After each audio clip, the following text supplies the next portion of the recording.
मन्दिर, होमन कुण्ड र बलालेको मूल मन्दिर लगायत हामीसँग रहेको बर पिपल सहितको चौताराको विधिवत रूपमा प्राण प्रतिष्ठा र शिलान्यास उद्घाटन गर्ने कार्यक्रम हामीले आज आयोजना गरेका छौं।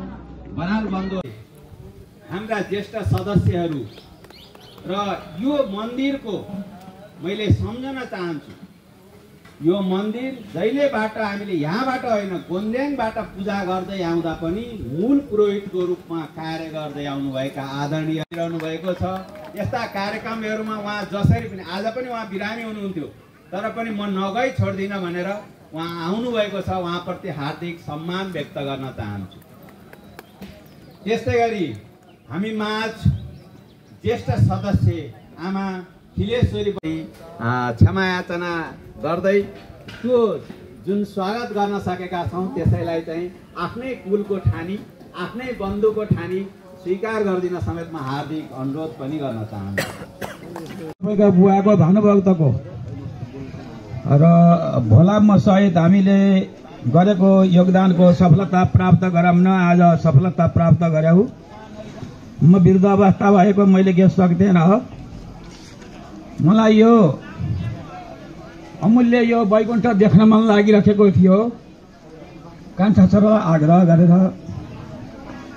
जसै लैजाऊ बाबु भनेर छोरा ल्याएर आज यतिका हाम्रा पुर्खाका सन्तानहरूका चेहरा देख्ने अवसर पाएँ र यो हाम्रो कुल मन्दिरको नेपाल अधिराज्यभरिमा सबैभन्दा उच्च नामाकरण रह्यो र यसमा कुनै कुराको खाँचो कमी केही नहोस् र हाम्रा जाने पहाड पर्वतमा बसेका दाजुभाइहरूले पनि देवघाट जस्तो ठाउँमा यस्तो कुल मन्दिर बनाएका छन् अरे भन्दा सबैलाई आकांक्षा बढ्दै र हामी सबै बराल परिवार अधिराज्यभरकाले यसै ठाउँमा पूजा गर्न पाऊँ भनी कुल देवतातिर नमा गरेर मुन पनि हुराएर म यहाँहरू सबैको सफलताको लागि र चिराइको लागि म कामना गर्दछु।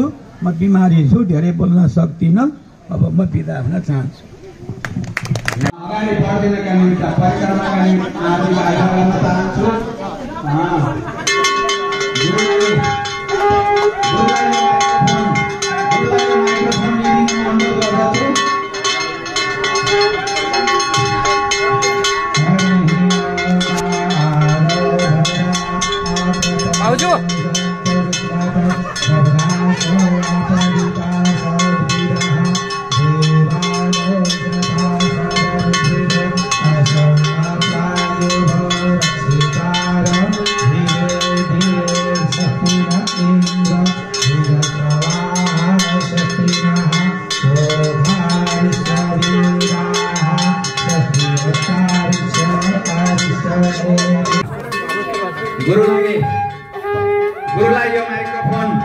गुरुलाई यो माइक्रोफोन लिदिन म अनुरोध गर्दछु।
यसरी तेह्रथुम देखुनबाट आएर हाम्रा आदरणीय गुरुहरू, आदरणीय बराल वंश प्रतिष्ठान बरालका हाम्रा गुरुहरूले यसरी कुललाई भित्राउनु भएको छ।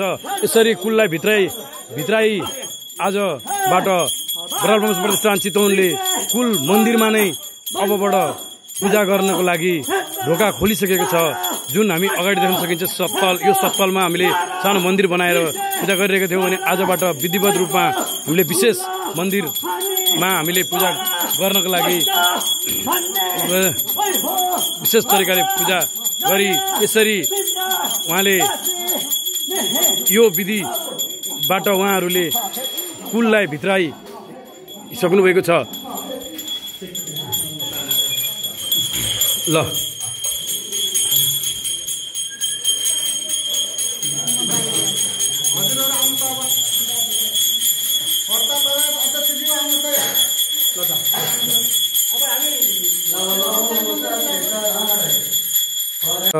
कुलको विधिवत रूपमा कुललाई भित्र मन्दिरमा प्रवेश गराइएको छ।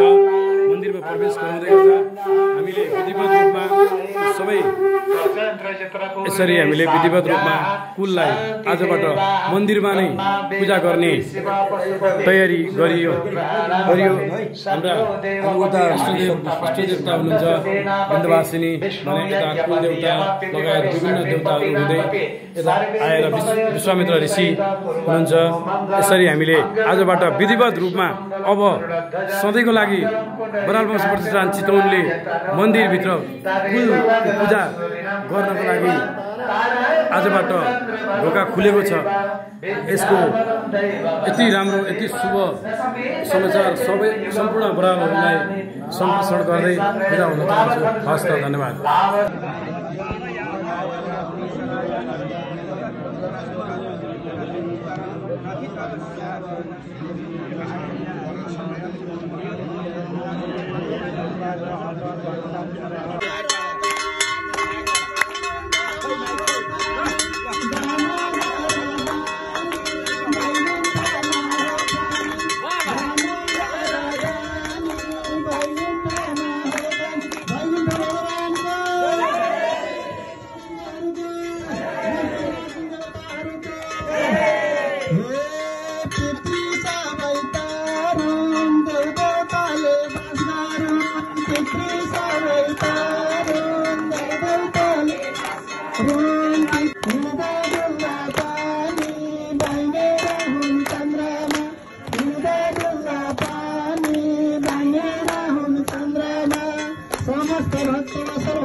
आज गृह प्रवेश सहित बराल वंश प्रतिष्ठानलाई बसेरका निमित्तमा हार्दिक बसेर नि घोषणा गर्दछु।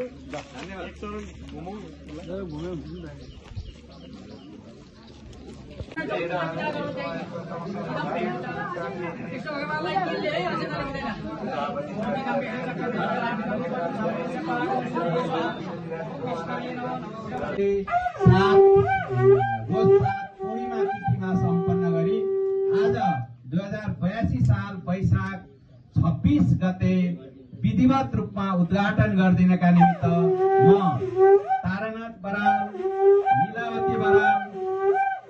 लीलावती बराल अगाडि आइदिन अनुरोध गर्दछु। जय होस्।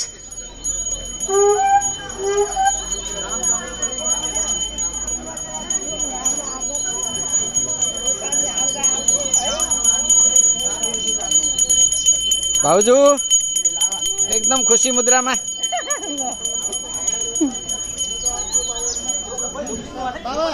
बाबा पल्लोतिर जाऊ, पल्लो मन्दिर, पल्लो मन्दिर।